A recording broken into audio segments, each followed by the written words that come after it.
विश्ववंदनीय विश्वशांतिदूत प्रज्ञाशील समाधीचे उद्गता महान करुणावान करुणेचा सागर तथागत सम्यक संबुद्ध तथागतांचा पावन पवित्र सद्धम्म, त्या सद्धम्माचा सातत्याने प्रचार आणि प्रसार करणारा सदा पूजनीय भिक्खू संघ, बुद्ध धम्म आणि संघ या महान तीन रत्नाची आम्हा सर्वांना माहिती करून देणारे, आम्हा सर्वांचा आधारस्तंभ, भारतीय घटनेचे शिल्पकार बोधिसत्व गुणपेतांग डॉक्टर बाबासाहेब आंबेडकर ज्यांच्या धम्मक्रांतीमध्ये संपूर्ण जीवन समर्पित करतो।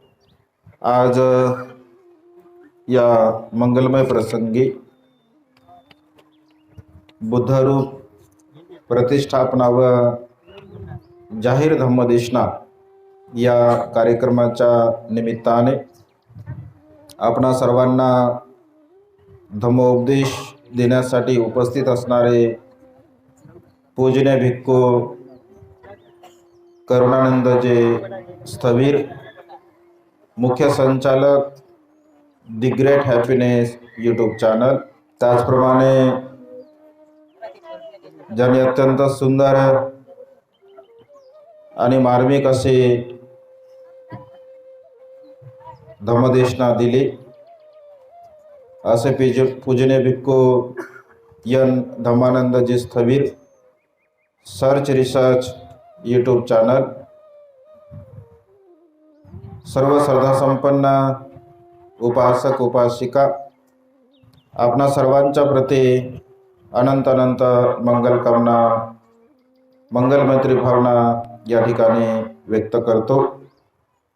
त्याचप्रमाणे सातत्याने प्युरिटी ऑफ माइंड या यूट्यूब चॅनलच्या द्वारा धम्मदेशना श्रवण करणारे सर्व श्रद्धासंपन्न उपासक उपासिका यांच्याही प्रती अनंत अनंत मंगलकामना, मंगलमैत्री भावना व्यक्त करतो व आपणा सर्वांच्या हितासाठी, सुखासाठी आणि कल्याणासाठी तथागतांच्या श्रेष्ठ धम्मदेशनेला प्रारंभ करतो।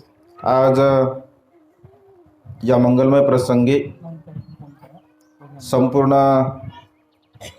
महिला समता सैनिक दल व नवयुवक तरुण उत्साही मंडळ व समस्त ग्रामवासी वनोजाबाग तालुका अंजनगाव सुर्जी जिल्हा अमरावती या ठिकाणी अत्यंत सुंदर असं बुद्धरूप त्रिरत्न बुद्धविहारामध्ये भिक्खू संघाच्या उपस्थितीमध्ये संपन्न झालेला आहे। अत्यंत उत्साहाने भिक्खू संघाचा आपण सन्मान केला, स्वागत केलं। अत्यंत उत्साहाने बुद्धरूपाची प्रतिष्ठापना सुद्धा सुरुवातीला आपण धम्म रॅली काढली, भगवंताच्या बुद्धरूपाची प्रतिष्ठापना केली। एकंदरीत अगदी सकाळपासून अत्यंत महान आणि असीम असं पुण्य आपण संपादन करत आहात। या संपूर्ण परिसरातून भिक्खू संघाच्या धम्मदेशना श्रवण करण्यासाठी आपण सर्वजण आला आहात आणि त्यामुळे भिक्खू संघ आपणा सर्वांसाठी धम्मदेशना देत आहेत। आपल्या ग्रामवासियांच्या वतीने, ज्यामध्ये विशेष पुढाकार वानखेडे परिवाराने घेतला, आपण सर्वांनी त्यांना सहकार्य केलं। सुंदर असं बुद्धाचं रूप आपल्या विहारामध्ये आपण प्रतिस्थापित केलं। हा जो उत्सव आहे, हा जो क्षण आहे, हा क्षण पुन्हा पुन्हा तुमच्या जीवनामध्ये येणार नाही. पहिल्यांदाच आपल्या गावामध्ये एवढा मोठा उत्सव, आता जसं आम्ही चिवर आणण्यासाठी गाडीकडे जात होतो तर तिथे पुस्तकांचे स्टॉल लागले. तर वानखेडे साहेब बोलले की भंतेजी, आमच्या गावामध्ये पहिल्यांदाच पुस्तकाचं स्टॉल आलेला आहे, कारण एवढा मोठा भव्य दिव्य असा कार्यक्रम पहिल्यांदाच आमच्या गावामध्ये होत आहे. अत्यंत उत्साहाने आपण हा कार्यक्रम संपन्न करत आहात.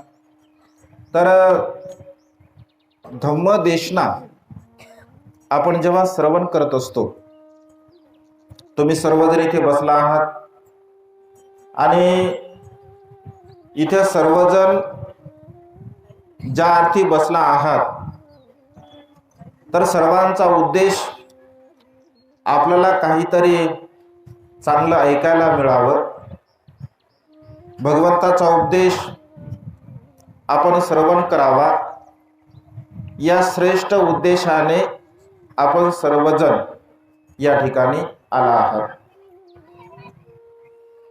जो उद्देश आपण घेऊन येत असतो तो उद्देश आपला सफल झाला पाहिजे. म्हणजे जिथे कुठे आपण ज्या कामासाठी जातो तर ते काम आपल्याकडून 100% पूर्ण झालेलं असलं पाहिजे, किंवा ते काम पूर्ण करण्याचा आपण प्रयत्न केला पाहिजे. तर धम्मदेशना श्रवण करत असताना बुद्धाचा उपदेश जेव्हा जेव्हा आपण ऐकतो, आपण श्रवण करतो, जसं तुम्ही इथे बसला आहात, इथे जरी आपण सर्वजण बसला आहात तरी सर्वच्या सर्वच लोक इथे बसलेले आहेत असं मला तरी वाटत नाही. तुम्ही म्हणाल असं कसं, आम्ही तर इथेच बसलो आहोत. तुम्ही तुमच्या समोर आम्ही आहोत, आहे का नाही? पण तरी सुद्धा जेव्हा तुमच्याकडे मी बघत आहे तर काही लोक इथे निश्चित बसलेले आहेत, पण काही लोकांचं शरीर मात्र इथे आहे, मन मात्र काही म्हणतात जेवणाकडे आहे.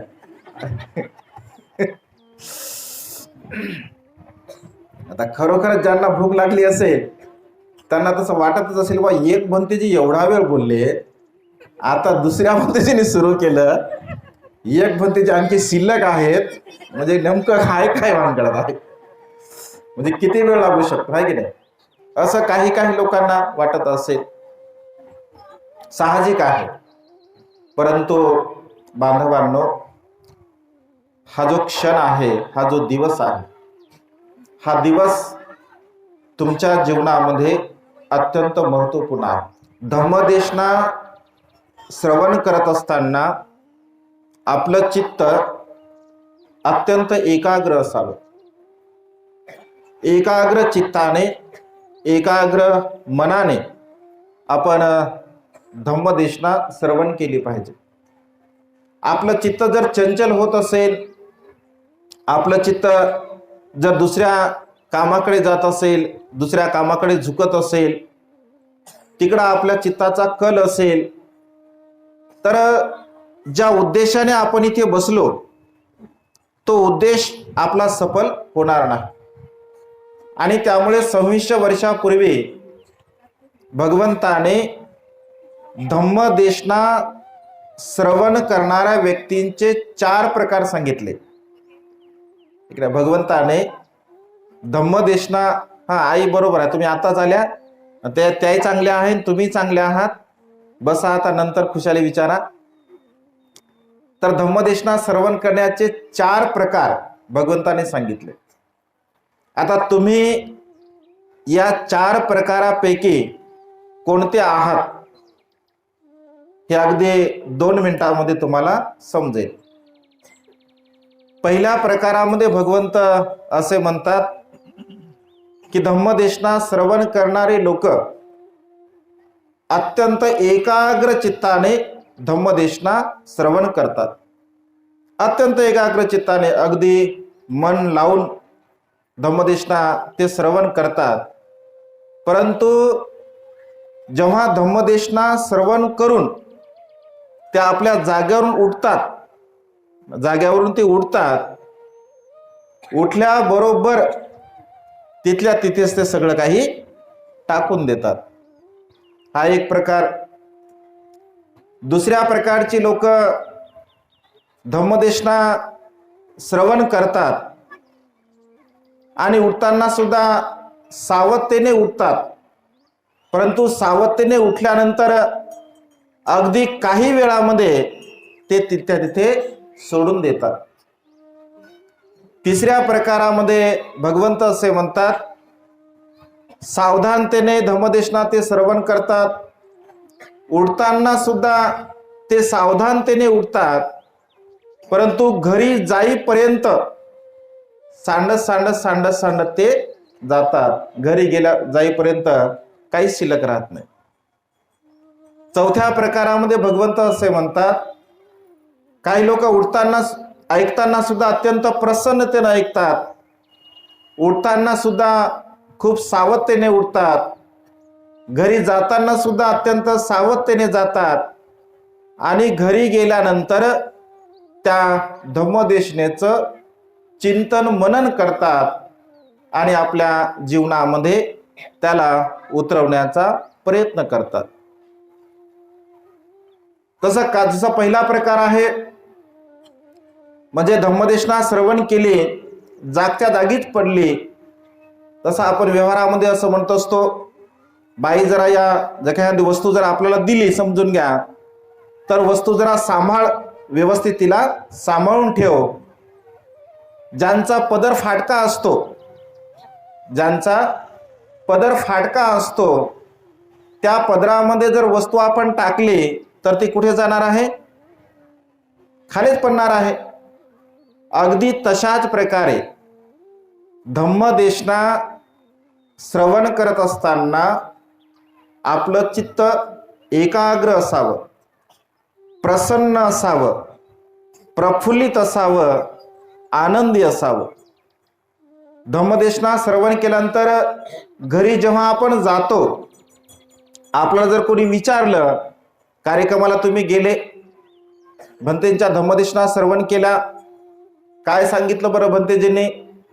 खूपच चांगले बोलले ते भंतेजी. पहिले भंतेजी तर एवढं चांगलं बोलले की नुसत्या टाळ्याच वाजल्या. काय बोलले? लय चांगलं बोलले. काय बोलले? फारच भारी बोलले. आणि मग काय बोलले ते तर सांगा. नाही, खूपच चांगलं बोलले. एवढंच उत्तर आपल्याकडे असतं, खूप चांगले बोलले भंतेजी. पण नेमकं काय बोलले याचं चिंतन जर आपण करत नसेल, याचं मनन जर आपण करत नसेल, तर ती देशना आपण एकाग्र चित्ताने श्रवण केलेली नसते. इथे म्हणजे ज्याप्रमाणे एखादा कुशल शेतकरी, या साध्या गोष्टी मी तुम्हाला सांगणार आहे, फार काय असं गंभीर, म्हणजे तुम्ही असं एकदम असं डोक्यावर टेन्शन नका घेऊ, एकदम असं म्हणजे प्रसन्नतेनं साध्या गोष्टी मी सांगणार आहे तुम्हाला. जसं एखादा कुशल शेतकरी, आपल्यातले बहुतांश शेती करणारेच आहेत, एखादा कुशल शेतकरी असतो, हुशार शेतकरी, जेव्हा मिरगाचा पाऊस पडतो, जेव्हा पाऊस पडतो, तर हुशार शेतकरी, बुद्धिवान शेतकरी, त्याच्याकडे वेगवेगळ्या प्रकारची जमीन आहे. त्याच्याकडे मुरमाड जमीन सुद्धा आहे, त्याच्याकडे तणाने युक्त सुद्धा जमीन आहे, त्याच्याकडे खालेवर असणारी जमीन सुद्धा आहे, त्याच्याकडे अत्यंत काळीशार भुसभुशीत जमीन सुद्धा आहे, स्वच्छ केलेली जमीन सुद्धा आहे. तर एखादा कुशल शेतकरी मिरगाचा पाऊस पडल्यानंतर कोणत्या जमिनीमध्ये सुरुवातीला पेरणी करेल? कोणत्या जमिनीमध्ये? तुम्हालाच विचारत आहोत. कोणत्या?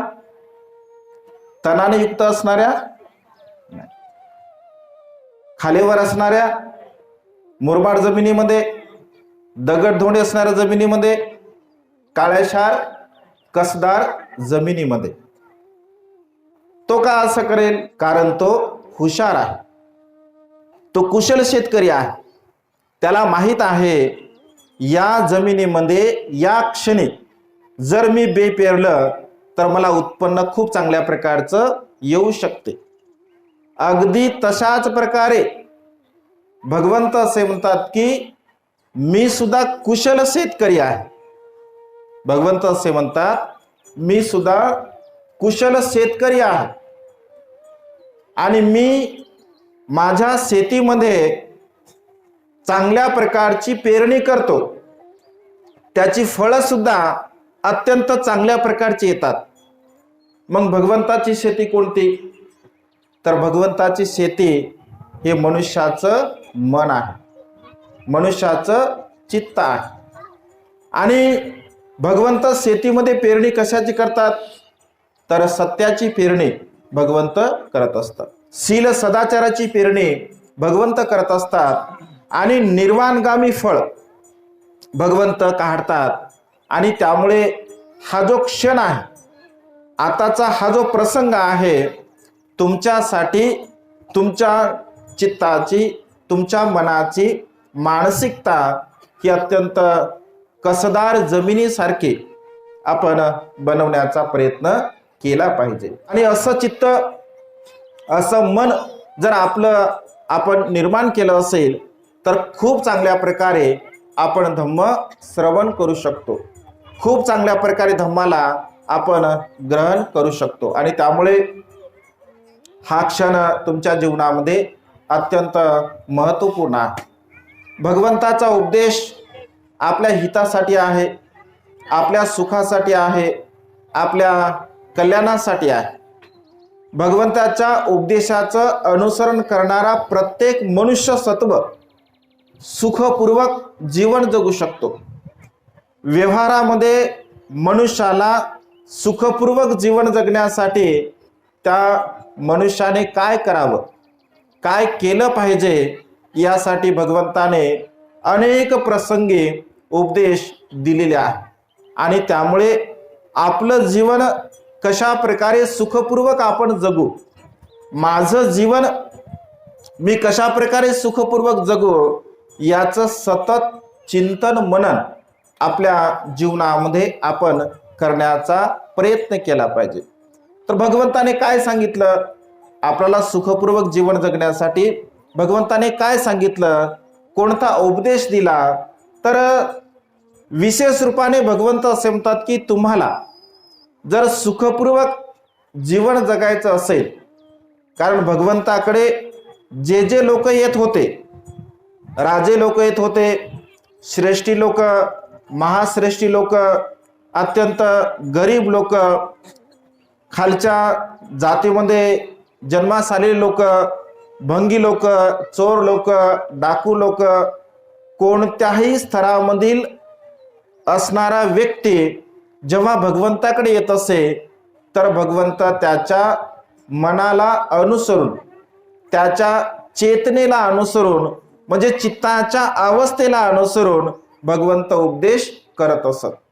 कारण मनुष्याला भगवंत जाणायचे, त्याचं चित्त जाणायचे, त्याचं मन जाणायचे आणि त्यानुसार त्याला उपदेश देत असत.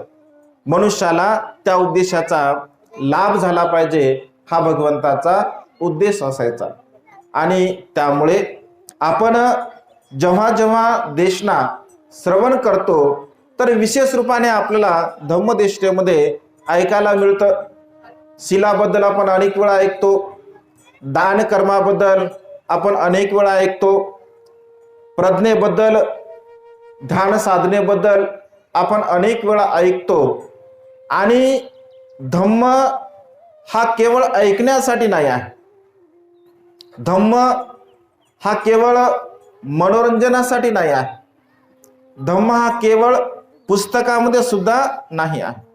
धम्म हा प्रॅक्टिकली आचरण जर आपण करत असेल तरच त्याचा लाभ, त्याचा फायदा आपल्याला होत असतो. अन्यथा धम्माचा फायदा, धम्माचा लाभ आपल्याला होऊ शकत नाही. कारण भगवंताचा धम्म हा प्रॅक्टिकली आहे. जसं सील तुम्ही ग्रहण केलं, 5 सील तुम्ही ग्रहण केले, पंचशील तुम्ही रोज विहारामध्ये, म्हणजे जे काही लोक विहारामध्ये जात असतील तर ते पंचशील ग्रहण करत असतील. हात वर करा बरं, कोणाकोणाला पंचशिलेचा मराठीमध्ये अर्थ येतो? पंचशिलेचा मराठीमध्ये अर्थ 1 2 3 4 5 6 म्हणजे 7-8 लोक हात वर केला बघा, नाही की नाही? तुम्ही समोर किती लोक आहात? जवळपास 400-500 लोक तर आरामात असतील असं वाटतं. म्हणजे 500 लोकांपैकी 10 लोक यांनी हात वर केला की पंचशिलेचा अर्थ आम्हाला येतो. म्हणजे 95% लोकांना पंचशिलेचा अर्थ सुद्धा माहीत नाही. आपल्याला धम्मदीक्षा कधी दिली? 1956. आता किती चालू आहे?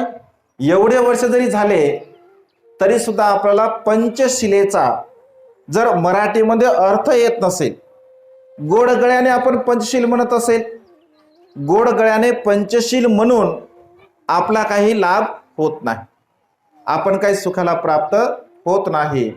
तर त्याचा अर्थासह भगवंत असे म्हणतात, हजारो गाथा जर आपण केवळ पाठ केल्या आणि त्याचा अर्थ जाणला नाही, अर्थ समजून घेतला नाही, तर हजारो गाथा पाठ करून काहीही उपयोग आपल्याला होणार नाही. एक गाथा पाठ करावे आणि त्यानुसार जीवन जगण्याचा आपण प्रयत्न करावा. प्रॅक्टिकली धम्माचं आचरण आहे.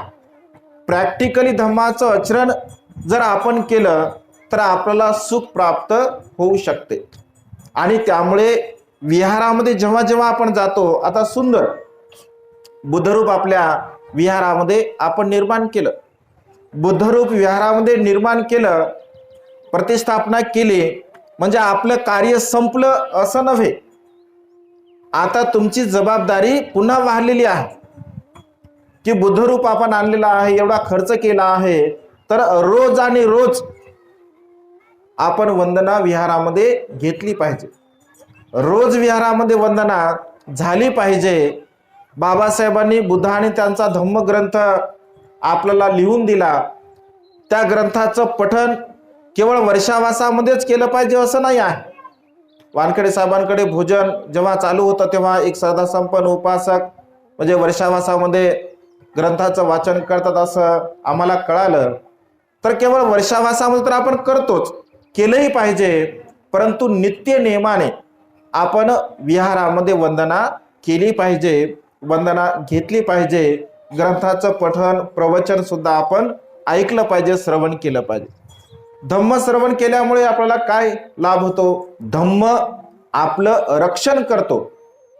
आपलं जे रक्षण आहे म्हणजे आपल्याला सुरक्षित ठेवण्याचं कार्य धम्म करत असतो. धम्म रक्षते असं भगवंतांनी म्हटलं आहे.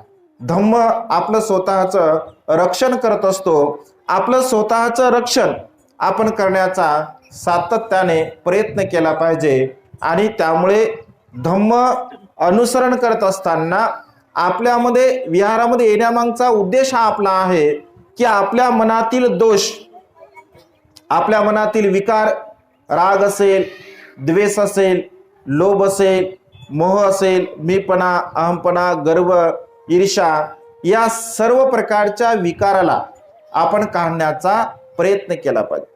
या सर्व प्रकारच्या विकाराला जर आपण काढत असेल, आपण नष्ट करण्याचा प्रयत्न करत असेल, तर खऱ्या अर्थाने आपण सुखपूर्वक जीवन जगू शकतो. कारण आपले जे दोष आहेत, आपले दोष आपल्याला दिसत असतात, इतरांना ते काही दिसत नाही. आणि त्यामुळे आपला जो दृष्टिकोन आहे, आपली जी बघण्याची दृष्टी आहे, ती दृष्टी आपल्याला लाभलेली असते. आपला बघण्याचा तो दृष्टिकोन असतो आणि तो दृष्टिकोन आपण जर योग्य ठेवला, चांगल्या प्रकारचा ठेवला, आपल्यामध्ये असणारे छोटे छोटे दोष जर आपल्याला समजलं की माझ्यामध्ये राग आहे, माझ्यामध्ये द्वेष आहे, माझ्यामध्ये मोह आहे, माझ्यामध्ये मीपणा आहे, अहमपणा आहे, गर्व आहे, ईर्ष्या आहे, तर या सर्व प्रकारच्या विकाराला आपण कमी करण्याचा प्रयत्न केला पाहिजे. कारण छोटे छोटे दोष हे आपल्याला माहीत असतात आणि त्यामुळे या आपल्या मनामध्ये असणाऱ्या दोषाला, मनामध्ये असणाऱ्या विकाराला आपण काढण्याचा प्रयत्न केला पाहिजे. भगवंताचा धम्म हा मन आणि मनामध्ये उत्पन्न होणाऱ्या विचाराशी निगडीत आहे. मनामध्ये उत्पन्न होणाऱ्या विचाराला नष्ट करणारा भगवंताचा धम्म आहे. मनामध्ये चांगले विचार जर उत्पन्न होत असतील तर त्या चांगल्या विचाराला आपण वाढवलं पाहिजे. आपल्या मनामध्ये जर वाईट विचार उत्पन्न होत असतील तर त्याला आपण नष्ट करण्याचा प्रयत्न केला पाहिजे. आणि त्यामुळे आपलं मन हे अत्यंत महत्त्वपूर्ण आहे. आपलं मन हे आपल्या जीवनामध्ये सुखाच्या मार्गाकडे घेऊन जाण्यासाठी ते सहाय्यक ठरत असतं. एक छोटंसं मी तुम्हाला उदाहरण देतो की दोष आपण कसे काढू शकतो, आपले स्वतःचे दोष आपण कसे काढू शकतो. एक छोटंसं उदाहरण तुम्हाला देतो. उदाहरणाने काही गोष्टी समजतात. जसं एका नगरामध्ये एक राजा असतो आणि त्या राजाचा एक सेनापती अत्यंत शूरवीर असतो, अत्यंत बलवान असतो. एका युद्धामध्ये तो मृत्यूला प्राप्त होतो. ते युद्ध तो जिंकतो. राजा त्या सेनापतीमुळे युद्ध जिंकतो, परंतु युद्धामध्ये तो सेनापती मृत्यूला प्राप्त होत असतो. चांगल्या प्रकारचा सेनापती असल्या कारणाने, शूरवीर असल्या कारणाने राजाला अत्यंत दुःख होते. आणि राजा आणि त्या नगरातील जी काही प्रजा आहे, जनता आहे, सैनिक आहे, अशा प्रकारचा विचार करतात की एवढा मोठा चांगल्या प्रकारचा शूरवीर आपला सेनापती मृत्यूला प्राप्त झाला तर त्याचं एक स्मारक आपण आपल्या नगराच्या द्वारावरती बनवलं पाहिजे. जसं आजही मिलिटरीमध्ये जे बांधव असतात, मिलिटरीमध्ये जे सैनिक असतात, ते मृत्यूला प्राप्त झाल्यानंतर त्या गावातील लोक त्याचं स्मारक तयार करतात की जेणेकरून इतर येणाऱ्या पिढीला एक प्रेरणा मिळावी, हा त्यामागचा उद्देश असतो. राजा सुद्धा ठरवतो आणि राजा एका सुंदर कुशल कारागिराला त्या ठिकाणी बोलवत असतो. कुशल कारागिराला बोलवल्यानंतर तो कारागिराला त्यांनी सांगितलं जातं की अशा अशा प्रकारे या सेनापतीची मूर्ती आपल्याला घडवायची आहे, आपल्याला बनवायची आहे. कारागीर कुशल आहे आणि तो कुशल कारागीर अत्यंत प्रसन्न चित्ताने, अत्यंत मेहनतीने त्या सेनापतीची सुंदर अशी मूर्ती घडवत असतो. येताना जाताना लोक पाहतात, लोक म्हणतात की अरे वा, किती कुशल कारागीर आहे, किती प्रावीण्य याने प्राप्त केला आहे. अगदी हुबेहूब जशा प्रकारचा सेनापती होता, अगदी तशाच प्रकारचं याने हे मूर्ती या ठिकाणी निर्माण केलेली आहे. आणि आता दुसऱ्या दिवशी राजाच्या हस्ते त्या पुतळ्याचं, त्या मूर्तीचं अनावरण होत असते. आणि दुसऱ्या दिवशी अनावरण झाल्यानंतर बऱ्याच महिन्यानंतर तो कारागीर ती सुंदर मूर्ती बनवतो. आणि मूर्ती बनवल्यानंतर, कारण तो वर असतो, वर मूर्ती बनवतो, जेव्हा तो खाली येतो आणि खाली आल्यानंतर त्या मूर्तीकडे तो बघतो. अनेक लोक अत्यंत त्याची स्तुती करतात, प्रशंसा करतात की अरे वा, किती सुंदर, किती चांगल्या प्रकारचं रूप तो बनवला आहे. अगदी हुबेहूब सेनापती अशाच प्रकारचा होता, एवढं चांगलं तू रूप बनवलं आहे, असे लोक स्तुती करतात. तो कारागीर त्या मूर्तीचं निरीक्षण करतो खालून. आणि निरीक्षण केल्यानंतर त्या मूर्तीमध्ये अगदी एक छोटासा दोष त्याला दिसतो. कारण मूर्तीचे सर्व अवयव तो बघतो आणि मूर्तीचे सर्व अवयव बघितल्यानंतर त्या मूर्तीमध्ये अगदी छोटासा दोष, डोळ्यामध्ये अगदी छोटासा दोष त्याला दिसत असतो. आणि तो दोष दिसल्यानंतर तो म्हणतो की अरे, मूर्ती तर अत्यंत सुंदर झालेली आहे, परंतु मूर्तीमध्ये मात्र थोडासा दोष आहे. डोळा थोडा वेगळा झालेला आहे, म्हणजे तिरकस तो डोळा झालेला आहे. याला आपण व्यवस्थित केलं पाहिजे. असं म्हणताना पुन्हा परिश्रमाने तो त्या मूर्तीवरती जातो आणि मूर्तीवरती गेला. अनेक लोक असणार, अरे एवढी सुंदर मूर्ती झाली, एवढी चांगली मूर्ती झाली, आणि एवढी चांगली मूर्ती झाल्यानंतर तू आता काय करत आहे? तर त्या ठिकाणी तो दोष काढतो, आणि दोष काढल्यानंतर ही गोष्ट राजापर्यंत सुद्धा जाते. राजा सुद्धा तिथे येतो आणि त्याला म्हणतो की आता उद्या आपल्याला अनावरण करायचं, तू आता पुन्हा काय काम राहिलेलं आहे? तर तो म्हणतो की महाराज, या मूर्तीमध्ये छोटासा एक दोष होता, तो दोष मी काढण्यासाठी पुन्हा त्या मूर्तीवरती म्हणजे चढलो आहे, मूर्तीवरती गेलो आहे.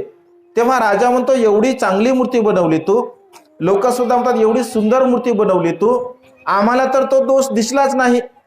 आणि एवढी सुंदर मूर्ती घडवल्यामुळे तो छोटासा दोष त्या मूर्तीमध्ये जरी असता तरी काही फरक पडला नसता, परंतु पुन्हा तू त्यावरती जाऊन तो दोष काढला, काही फरक पडला नसता.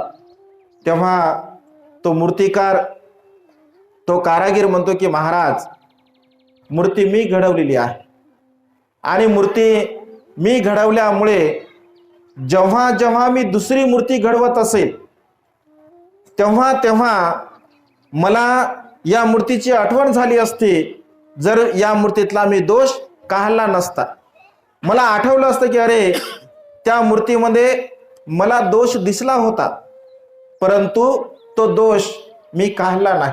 महाराज, जेव्हा जेव्हा या मूर्तीच्या जवळून मी जाईल तेव्हा तेव्हा त्या सुंदर रूपाला जरी मी बघितलं असेल तरी सुद्धा ते सुंदर रूप मला दिसलं नसतं, त्या मूर्तीमध्ये असणारा दोष मला पहिल्यांदा दिसला असता. आणि त्यामुळे महाराज, मला दिसलेला दोष, कारण तो तुम्हाला दिसला नाही आहे, इतर लोकांना सुद्धा दिसला नाही आहे, परंतु मला त्याची पारख असल्यामुळे, मला त्याचं ज्ञान असल्यामुळे त्या मूर्तीतील दोष मला दिसलेला आहे, आणि त्यामुळे त्या छोट्याशा दोषाला मी नष्ट करण्याचा प्रयत्न केला पाहिजे. बांधवांनो, उदाहरण आहे.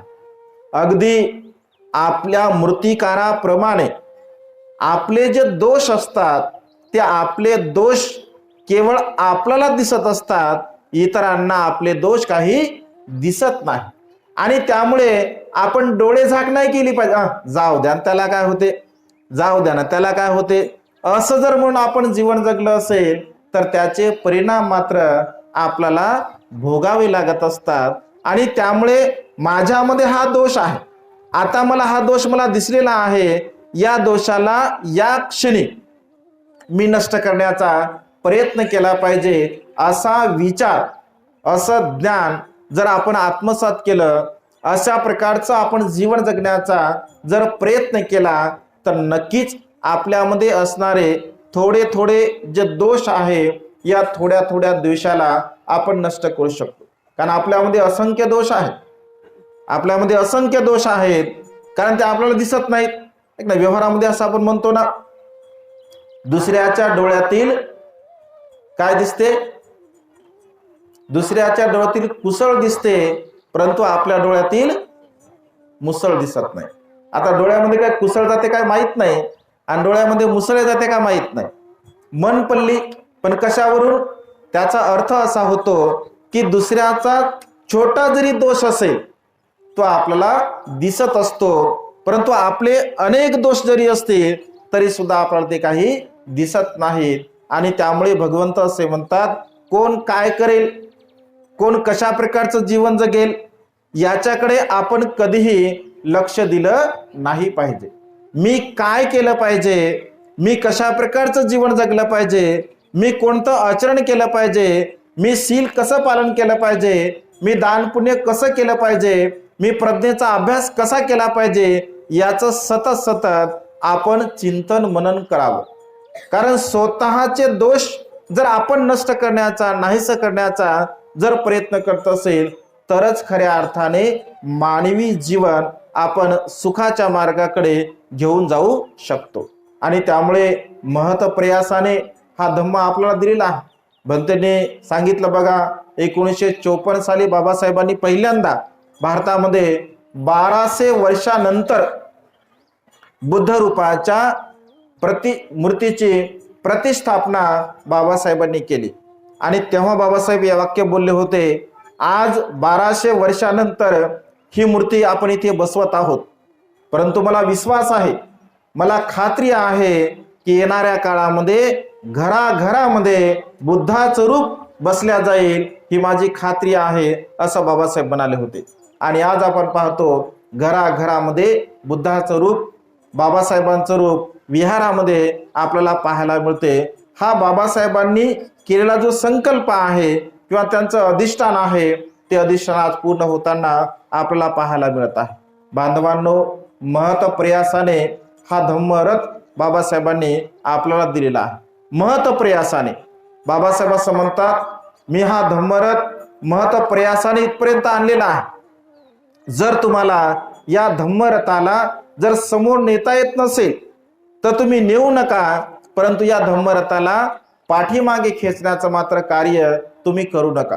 जिथे हा धम्मरथ आहे तिथेच या धम्मरथाला तुम्ही ठेवा, अशा प्रकारे बाबासाहेबांचं वचन आहे. कारण मी महत प्रयासाने, मी अत्यंत परिश्रमाने, कष्टाने, मेहनतीने हा धम्मरथ इथपर्यंत आणलेला आहे.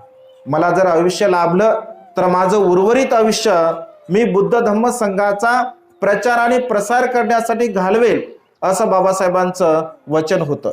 बाबासाहेब नेहमी सतत आपल्या समाज बांधवांचं हित कसं होईल, त्यांचं कल्याण कसं होईल, ते सुखपूर्वक कशा प्रकारे जीवन जगतील यासाठी सातत्याने ते प्रयत्न करत असत.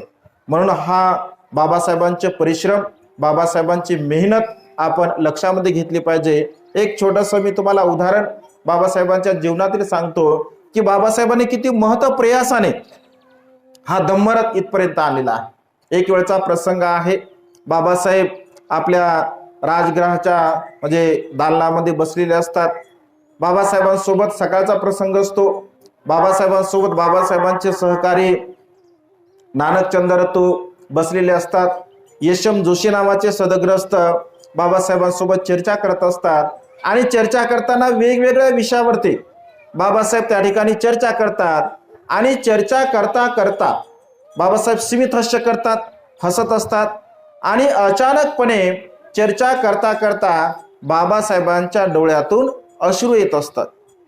काही वेळापूर्वी बाबासाहेब सीमित हास्य करत होते, हसत होते, आणि काही वेळानंतर बाबासाहेबांच्या डोळ्यामध्ये अश्रू आले. ही जी गोष्ट आहे नानक चंद्रतूंनी हेरली. आणि नानक चंद्रतू बाबासाहेबांना म्हणतो की बाबासाहेब, अगदी काही क्षणापूर्वी आपण अत्यंत प्रसन्न होते, अत्यंत आनंदी होते, आणि आनंदाने प्रसन्नतेने आपण चर्चा करत होते, आणि काही क्षणानंतर मी पाहतो तर आपल्या डोळ्यातून अश्रू येत आहेत. बाबासाहेब, असा कोणता प्रसंग तुम्हाला आठवला, अशी कोणती घटना तुम्हाला आठवली की जी घटना आठवल्यानंतर तुमच्या डोळ्यामध्ये पाणी आलं आहे, तुम्ही अश्रू ढाळीत आहात?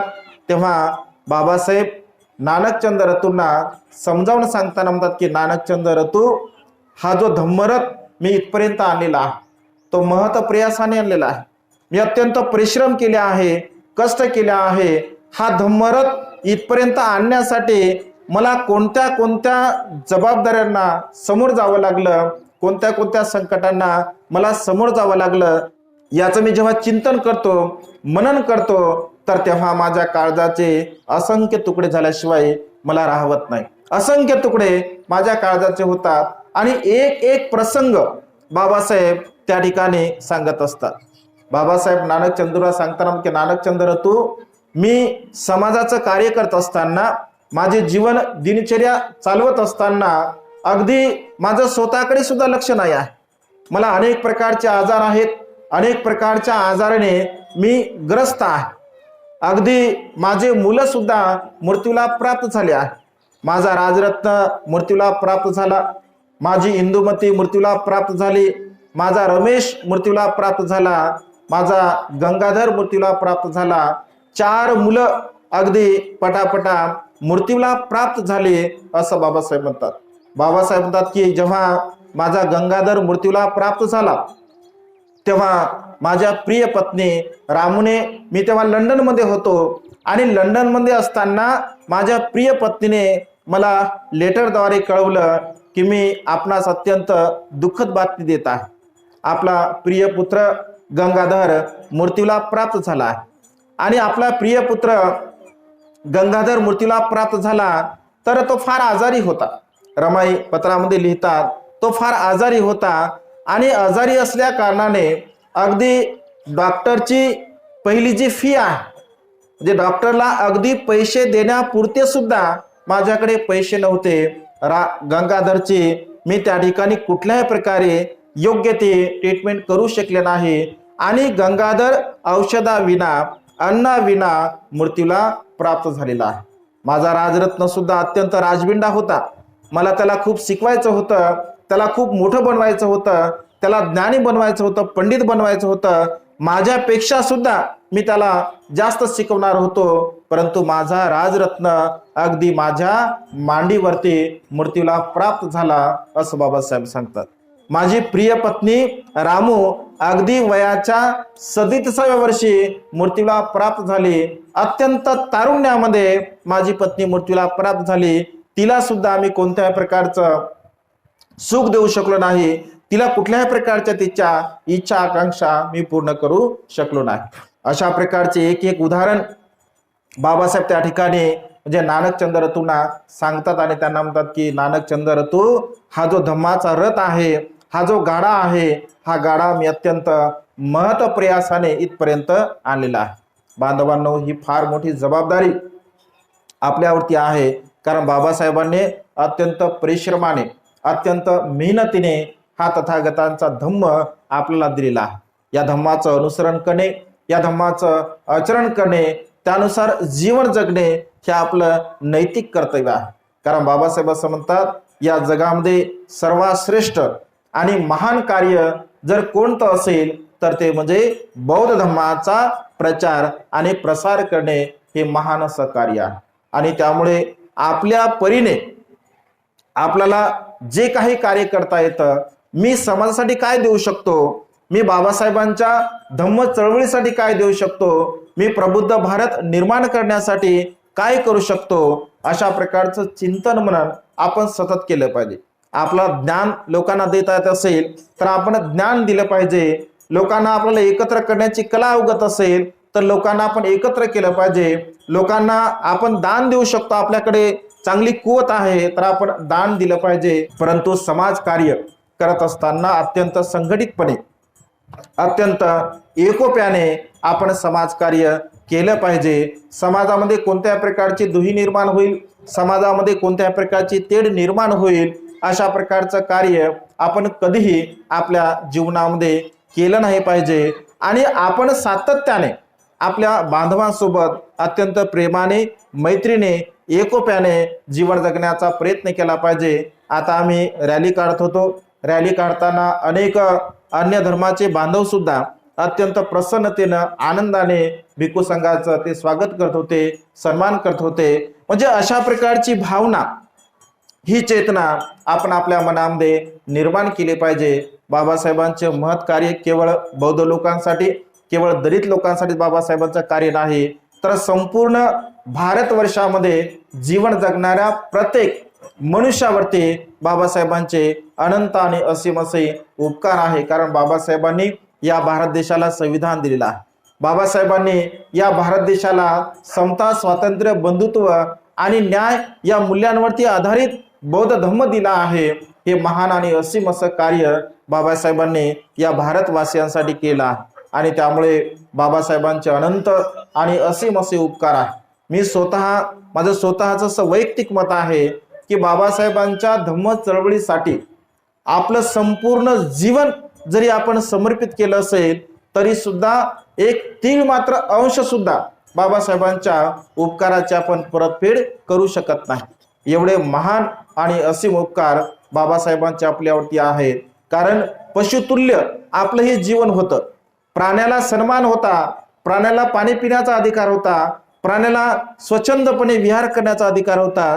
परंतु माणूस म्हणून आपल्याला तो स्वच्छंदपणे विहार करण्याचा अधिकार नव्हता, पाणी पिण्याचा अधिकार नव्हता, चांगलं अन्न खाण्याचा अधिकार नव्हता, चांगले वस्त्र घालण्याचा अधिकार नव्हता, अलंकार परिधान करण्याचा अलंकार नव्हता. म्हणजे अगदी माती मोल असं आपलं जीवन आज बाबासाहेबांनी सोन्यासारखं बनवलं आहे. अत्यंत आपण धनवान आहोत, श्रीमंत आहोत, आपल्याकडे सर्व प्रकारच्या सुखसुविधा आहे आणि त्यामुळे बांधवांनो या सुखसुविधेमध्ये केवळ आपण मशगूल राहून अशा प्रकारचं बेधुंदपणे जीवन आपण जगू नये, तर जागरूकपणे आपण जीवन जगावं. बुद्ध तत्वज्ञानाचा कशा प्रकारे प्रचार आणि प्रसार होईल, आपल्या मुलांना चांगल्या प्रकारचे धम्माचे संस्कार आपण कशा प्रकारे देऊ, बुद्ध तत्वज्ञानाचा प्रचार मी माझ्या परीने कशा प्रकारे करू, याचं सातत्याने आपण चिंतन मन करण्याचा प्रयत्न केला पाहिजे. आणि बाबासाहेबांच्या प्रबुद्ध भारत निर्माण चळवळीसाठी आपण सातत्याने कार्य करून आपलं जीवन सुखाच्या मार्गाकडे घेऊन जाण्याचा प्रयत्न केला पाहिजे. आजच्या या मंगलमय प्रसंगी या कार्यासाठी ज्या ज्या श्रद्धासंपन्न उपासक उपासिकांनी जे काही फूल किंवा फुलाची पाकळी, जे काही दान पुण्य केलं असेल, सहकार्य केलं असेल, मदत केली असेल, सेवा केली असेल, या संपूर्ण कुशलकर्म, हे संपूर्ण कुशलकर्म आपल्यासाठी आहे. या संपूर्ण कुशलकर्माच्या बलाने, बुद्ध धम्म आणि संघ या तीन रत्नाच्या बलाने तुम्हा सर्वांना तुमच्या जीवनामध्ये आयुष्यवर्ण आणि सुखबल प्राप्त हो. तुम्हा सर्वांच्या इच्छित आणि पार्थित मनोकामना ढगातून मुक्त झालेला शीतल चंद्रमाप्रमाणे पूर्णत्वात जाओ, अशा प्रकारची मंगलमय आणि उदात कामना या ठिकाणी व्यक्त करून ही धम्मदेशना संपन्न करतो. सर्वांचं मंगल हो, सर्वांचं कल्याण हो, सर्वांना दीर्घायुष्य लाभो.